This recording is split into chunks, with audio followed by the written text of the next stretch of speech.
México con hambre y con sed de justicia, un México de gente agraviada por las distorsiones que imponen a la ley quienes deberían de servirla, de mujeres y hombres afligidos por abuso de las autoridades o por la arrogancia de las oficinas gubernamentales. Veo a ciudadanos angustiados por la falta de seguridad, ciudadanos que merecen mejores servicios y gobiernos que les cumplan, ciudadanos que aún no tienen fincada en el futuro la derrota. Son ciudadanos que tienen esperanza y que están dispuestos a sumar su esfuerzo para alcanzar el progreso. Yo veo un México convencido de que esta es la hora de las respuestas, un México que exige soluciones.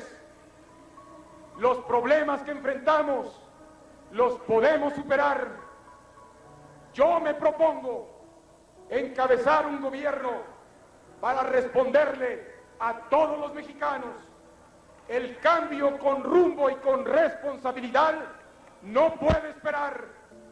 Ahí está, estimables amigos, lo que decía Luis Donaldo Colosio, el famoso discurso que obviamente no empieza así, es un discurso largo, pero es un discurso donde habla precisamente de hacer lo que no se estaba haciendo en aquel momento. Y la pregunta es, ¿quién mató a Colosio? Y la respuesta puede ser disímbola, damas y caballeros. Nosotros tenemos 4 vertientes en las que una de ellas es hasta chistosa porque fue la primera que surgió y fue el decir que fue el narcotráfico, que fue la delincuencia organizada, pero no se hablaba de la delincuencia organizada, que es precisamente la delincuencia de cuello blanco, que es el sector gobierno.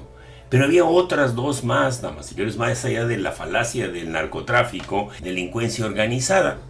Y todo el mundo se abocó a tratar de decir quién fue, o más bien dicho, quién mató a Colosio. Y en eso se han invertido una enorme cantidad de dimes y diretes, pero nadie ha ido al fondo de las cosas. ¿Quién fue? O sea, ¿quién asesinó a Colosio? Nadie lo quiere decir. Nadie se atreve a sospechar, pero vamos a verlo de esta manera. ¿A qué intereses trastocaba este Colosio que hablaba como un López Obrador hace algún tiempo? No al nivel político de López Obrador, pero vamos a decirlo, tenía una cierta cercanía con López Obrador, así como cierta cercanía que había de García Luna con Salinas de Gortari, que era una persona que ya se había manejado como aquel que podía armar el paquete de asesinos necesarios para hacer este trabajito, damas y caballeros, no solo de asesinar a Luis Donaldo Colosio, sino también a José Francisco Ruiz Massieu, cuñado a la postre, y otras cosas de Carlos Salinas de Gortari. Pero lo más interesante es cómo va atando cabos, y esto lo dijo recientemente el presidente Andrés Manuel López Obrador. Él comió unos días antes con Luis Donaldo Colosio. Obviamente había una cercanía, obviamente muchas de esas ideas ya permeaban en la cabeza de Luis Donaldo Colosio, que por eso no quieren que López Obrador hable nada acerca de Colosio, sobre todo el PRI, que ahorita está en la extremísima derecha. Ese PRI que no es el que hablaba Luis Donaldo Colosio. Pero además de estas situaciones, ¿quién más podía estar? Se lo vamos a decir, damas y señores, porque había 2 elementos muy importantes que incluso se pueden unir al final, 3 de ellos, para armar todo este paquete que es quién mató a Luis Donaldo Colosio, y usted tendrá la última palabra.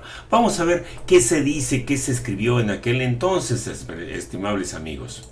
En un apretado, vamos a decir, escrito que se establece en El País Digital, es decir, el periódico El País, nos menciona aquí precisamente quién mató a Colosio, y dice que en el 4º aniversario, en aquel entonces, del asesinato del candidato del PRI, la policía sigue sin resolver el misterio. Estamos hablando del cuarto cuarto aniversario, cuando estamos en el 30º aniversario, damas y caballeros, aniversario ya, es decir, 26 años después de este escrito. Dice aquí Jesús Aznázares, dice que el 23 de marzo de 1994, el asesino de Luis Donaldo Colosio avanzó entre la muchedumbre que aclamaba al candidato y, simulando participar en el júbilo militante de Lomas Taurinas, llegó hasta el político llamado a ser presidente de México. Cuando le tuvo a tiro a poco más de 1 metro, Mario Aburto alargó el brazo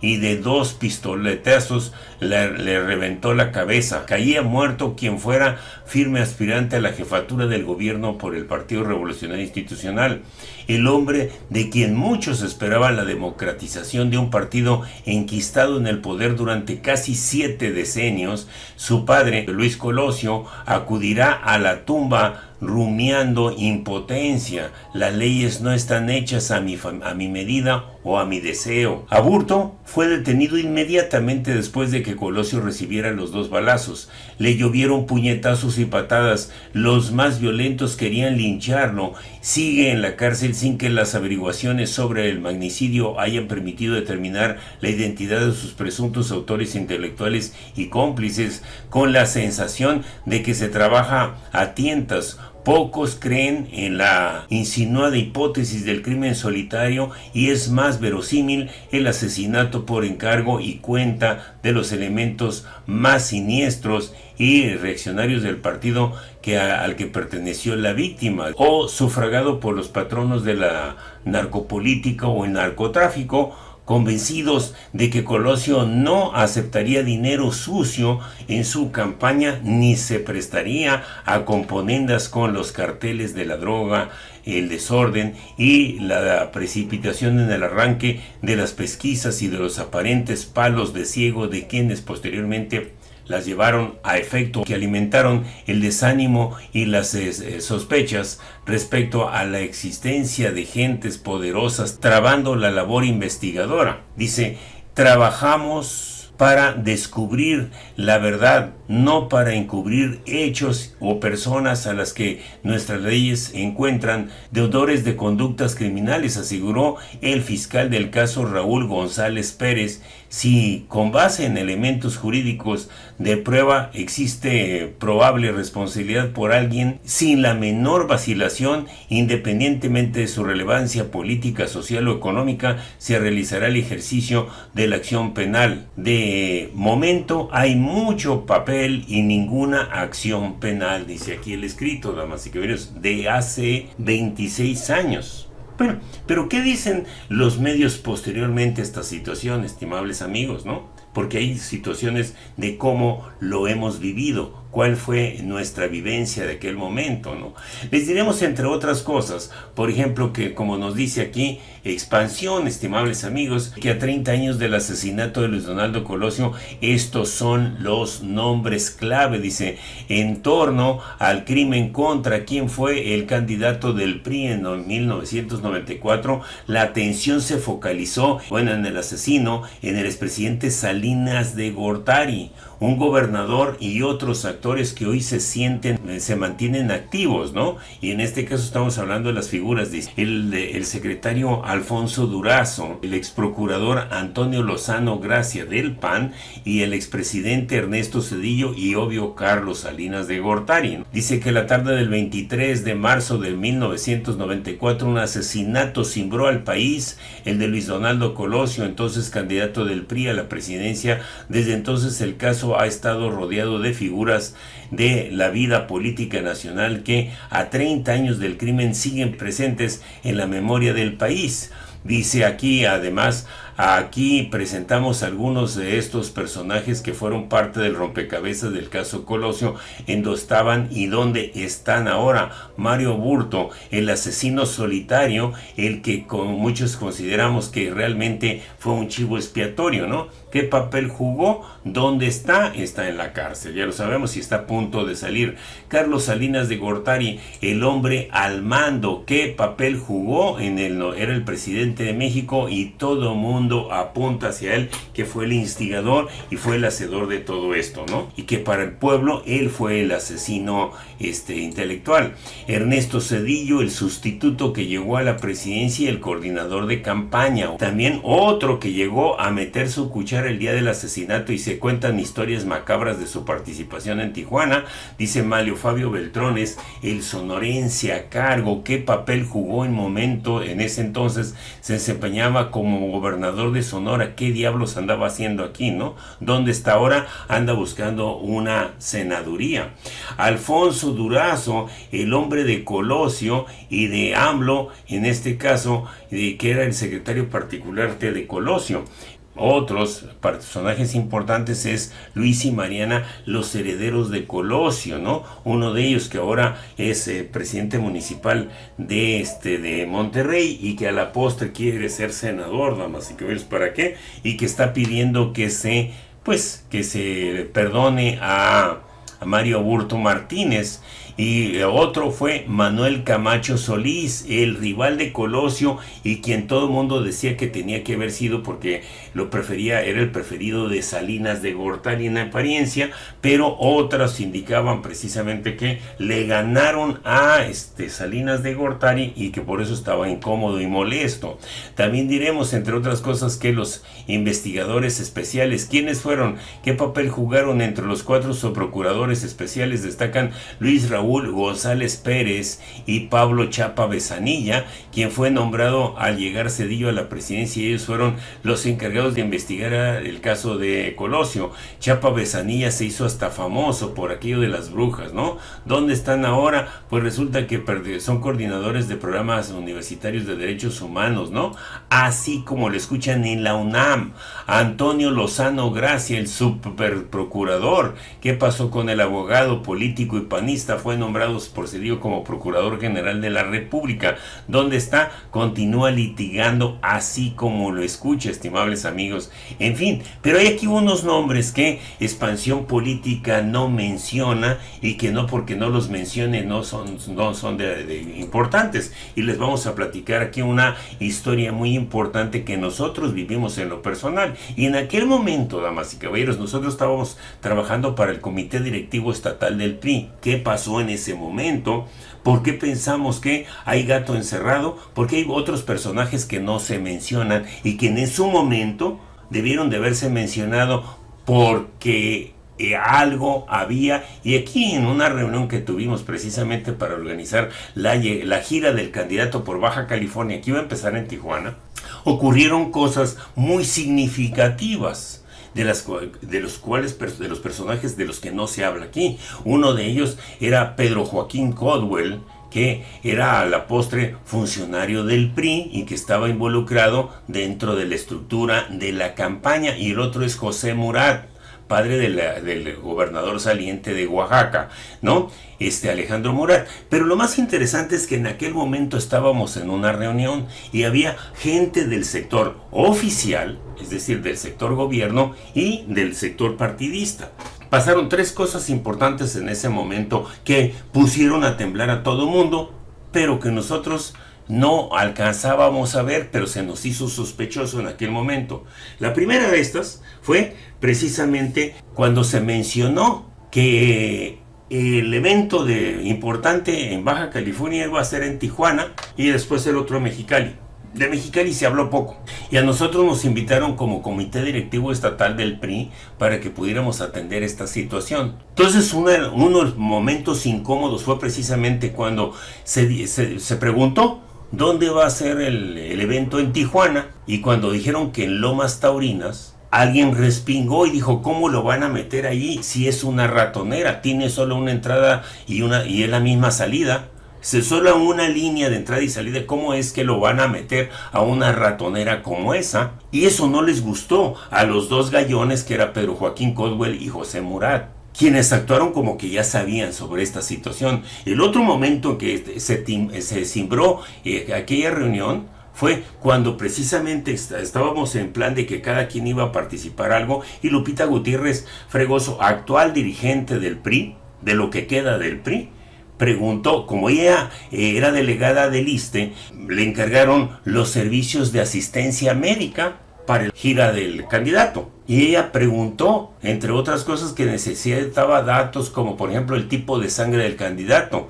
Y fue una situación muy incómoda para los dos gallones. Y lo más interesante de esta situación también, esa fue la segunda vez que se cimbraron. La tercera fue cuando nos dijeron que no nos preocupáramos nosotros, porque lo de la sangre y toda esa cosa no nos preocupáramos, porque nosotros nada más nos íbamos a encargar de Mexicali. De Tijuana se iba a encargar, en este caso, el Comité Directivo Municipal del PRI, a cargo de Antonio Cano, que acababa de entrar precisamente, tenía días de que había entrado a dirigir el PRI municipal de Tijuana, Antonio Cano Jiménez, que ya ni siquiera es priista. ¿Cómo le vas a encargar a una persona que acaba de entrar la presencia del candidato de presidencia y le quitas las manos al comité directivo estatal, que es el que tiene la estructura, y dices no puede ser posible? Entonces todo el mundo se quedó incómodo por esa situación y la verdad es que no se volvió a tocar el tema. Además, curiosamente acababan de sacar unos días antes, un mes antes, habían sacado al dirigente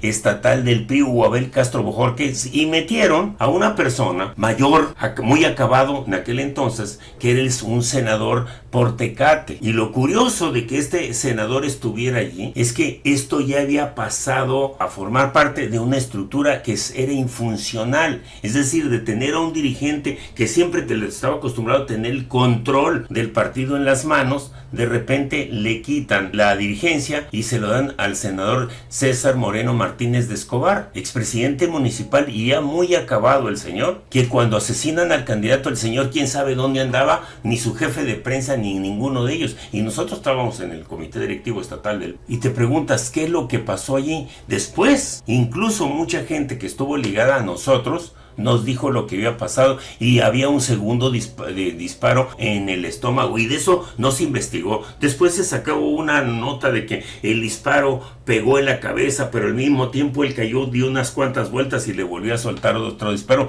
pero nunca se habló del calibre de un disparo y del otro. Y por qué finalmente Luis Donaldo Colosio terminó con la cabeza destrozada cuando se lo llevaron completo, y después apareció con la cabeza destrozada. Dices, ¿qué fue lo que pasó? Pregúntenle a Mario Fabio Beltrones. Eso sería interesantísimo que se hiciera una investigación. Ahora, ¿quién lo mandó matar, damas y caballeros? Pues nosotros vamos a ver otros medios que tenemos aquí precisamente para poder llegar a una visión más ad hoc. ¿Quién asesinó a Luis Donaldo Colosio? ¿En qué año? ¿Dónde lo mataron? ¿Y qué ideas tenía? A casi 40 años, dice en este caso, y del atentado recordamos a Mario Aburto y la controversia del episodio. Dice, entonces, ¿qué es lo que sucede?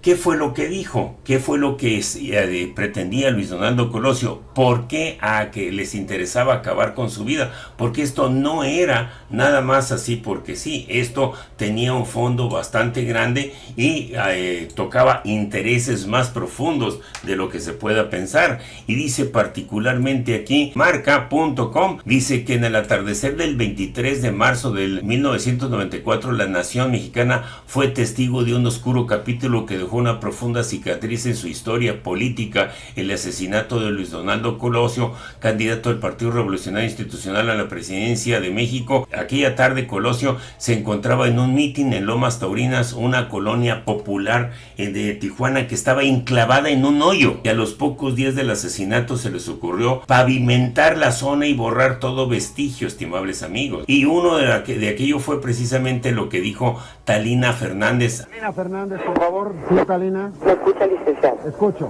No digo oficialmente que ha muerto el licenciado Colosio. Murió el licenciado Colosio. Pero es extraoficial, licenciado. Seguimos, no. Estamos fuera del pasillo, no ha habido un comunicado oficial, pero un médico que salió de prisa me dijo que se había ido. ¿Este médico quién era, Talina? Se desapareció, licenciado. Es alguien que salió de allá adentro y se desapareció, no lo pude seguir.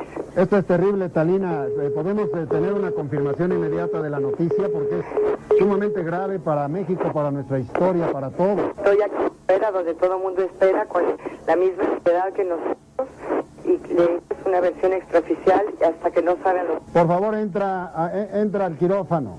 No puedo entrar, señor. ¿Por qué? Hay grandes medidas de seguridad. dile al señor que está al frente de las medidas de seguridad que los mexicanos estamos deseosos de saber qué ocurre.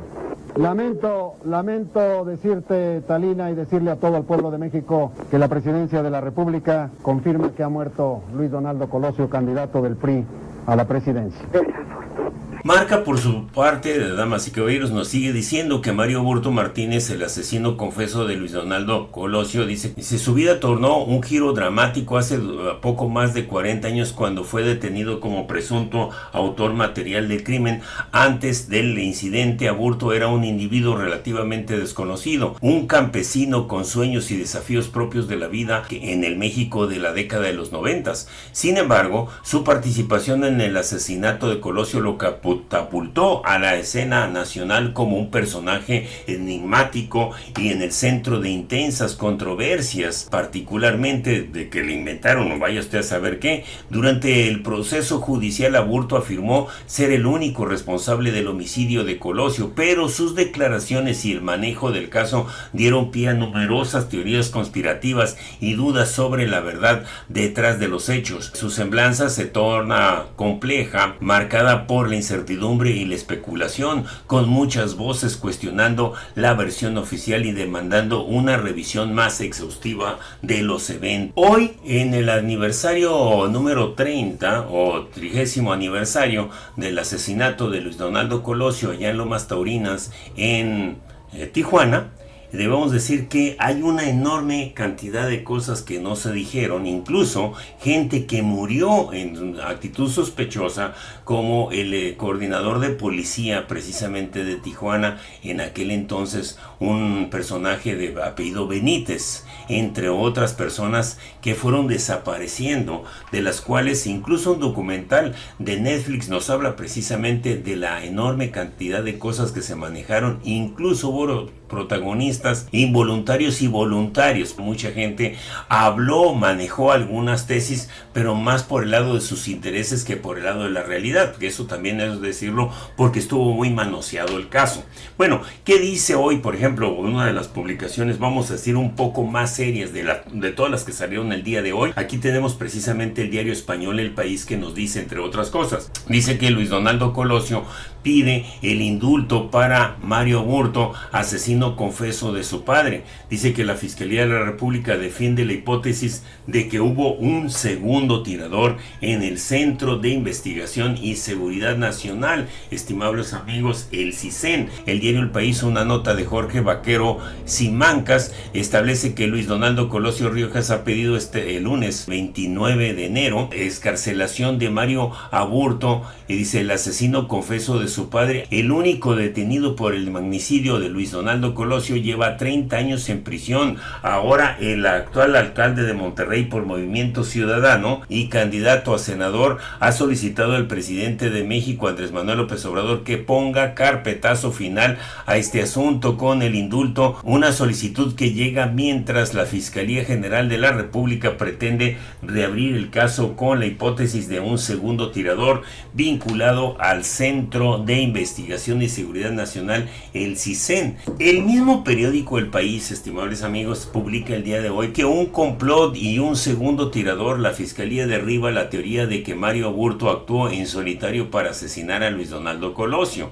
Casi 3 décadas después del magnicidio del candidato presidencial del PRI, la Fiscalía involucra a un exagente del CISEN y a Genaro García Luna, que entonces era subdirector de la Agencia de Inteligencia, estimables amigos, en aquellos años. Y bueno, ¿quién era el que podía manejar un asesinato de tal magnitud? Precisamente era él, específicamente, ¿no? Y esto viene a ligar todo a establecer una columna vertebral de quiénes fueron los operativos y cómo se dio. Dice el periódico El País que el asesinato de Luis Donaldo Colosio es uno de esos grandes crímenes que crean su propio mito, capas y capas de sentido y sin sentido que envuelven el corazón de la historia, que lo trastocan y lo pervierten. El caso de Colosio es el caso de Kennedy mexicano. Por el crimen hubo un detenido sobre cuyos hombros se recargó toda la responsabilidad,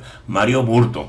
a casi 3 décadas del magnicidio, hay suficientes fisuras en la investigación de la Fiscalía que demuestran que Aburto fue torturado y para que se inculpase y declarase que actuó en solitario. Y en especial, estimables amigos, porque hay que considerar esta situación, dice aquí El País, entre otras cosas importantes, establece que las inconsistencias del expediente han dado cabida a preguntas tan persistentes ahora como antes. ¿Quién y por qué mató a Colosio, el carismático candidato presidencial del PRI? Sus promesas de reformar el sistema político mexicano hicieron temblar al régimen priista. ¿Tuvo algo que ver el entonces presidente Carlos Salinas de Gortari, considerado por muchos el enemigo público número 1 de México? Estas y muchas más son las preguntas que se vierten sobre esta situación, damas y caballeros. Y aquí déjeme decirle que hay una situación interesante que hay que analizar y de ponerla sobre la mesa. ¿A quién le interesaba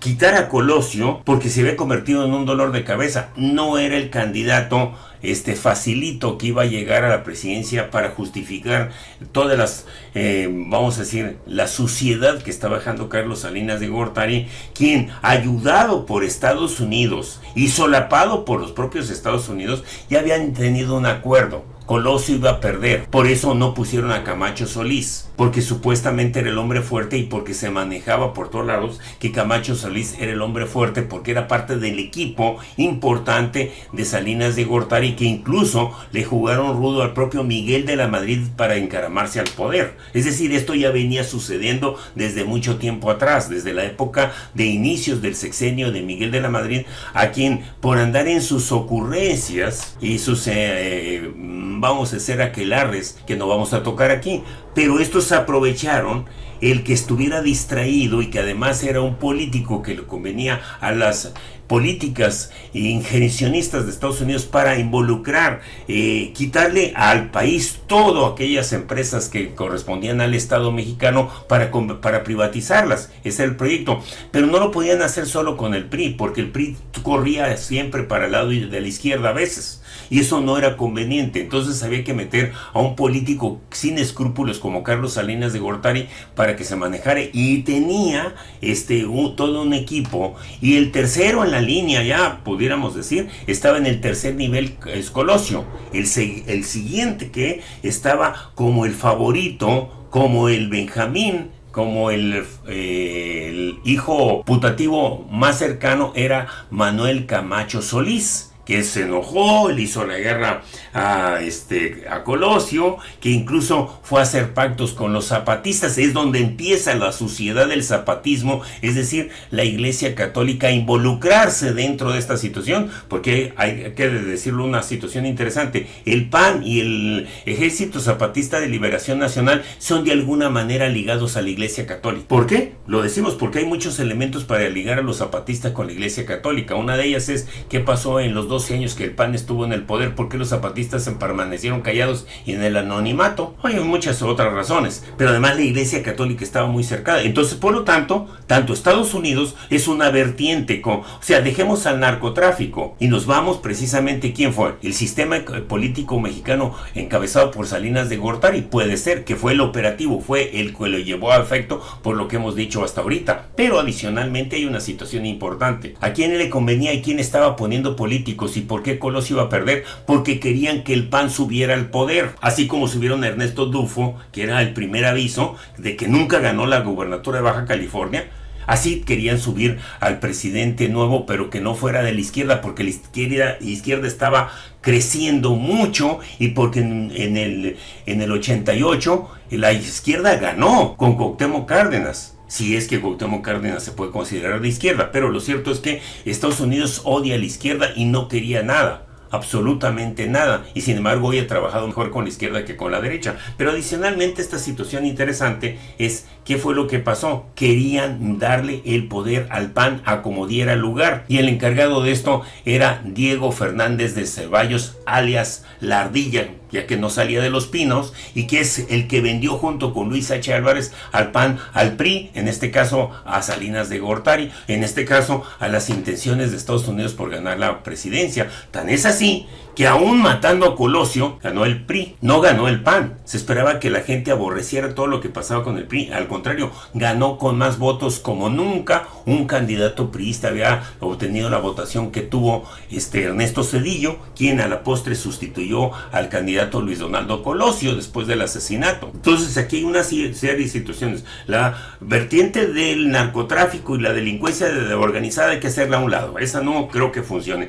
Pero el sistema político mexicano sí, cuando menos fue el operativo, fue el que se encargó de hacer. ¿Pero quién fue? La Iglesia Católica, porque estaba afectando una serie de circunstancias e intereses de la Iglesia Católica, del Opus Dei, de los Caballeros de Colón y toda la realada de la Iglesia Católica, damas y caballeros, sobre todo que estaban dolidos que la Iglesia Católica mexicana había sido avasallada por el clero del Vaticano, porque al abrir las relaciones entre México y el Vaticano por parte de Carlos Salinas de Gortari, que no le gustó para nada a la Iglesia Católica mexicana, que tenía todo el control y el poder de México en sus manos prácticamente, porque tenía a todo el mundo ramificado dentro de la política, primero. Segundo, importante después del sistema político mexicano. Y el tercero, y el más interesado de todos, y el que las manda a tocar, son los intereses judíos sionistas de Estados Unidos y sus empresas transnacionales,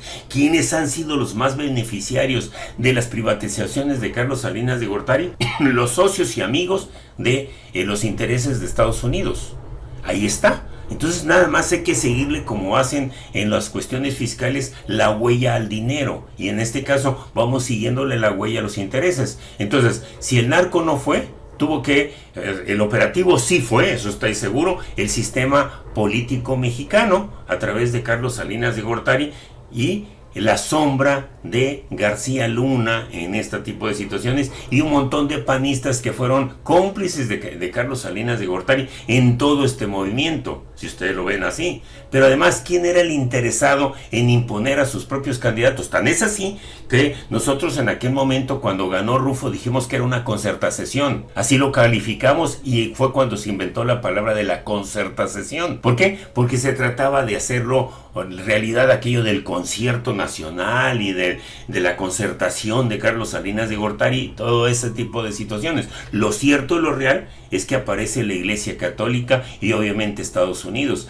Entonces, ¿quién mandó matar a Colosio? Pues muy simple, hay muchos intereses de fondo. Están los intereses de la Iglesia Católica, porque tiene grandes empresas que iban a ser afectadas por estas ideas, porque Luis Donaldo Colosio parece que no, pero traía mucha de la idea de Andrés Manuel López Obrador, porque también es parte del hilo conductor y de su discurso y de su manera de ver las cosas. Entonces aquí le estamos dando a conocer más o menos una visión muy personal.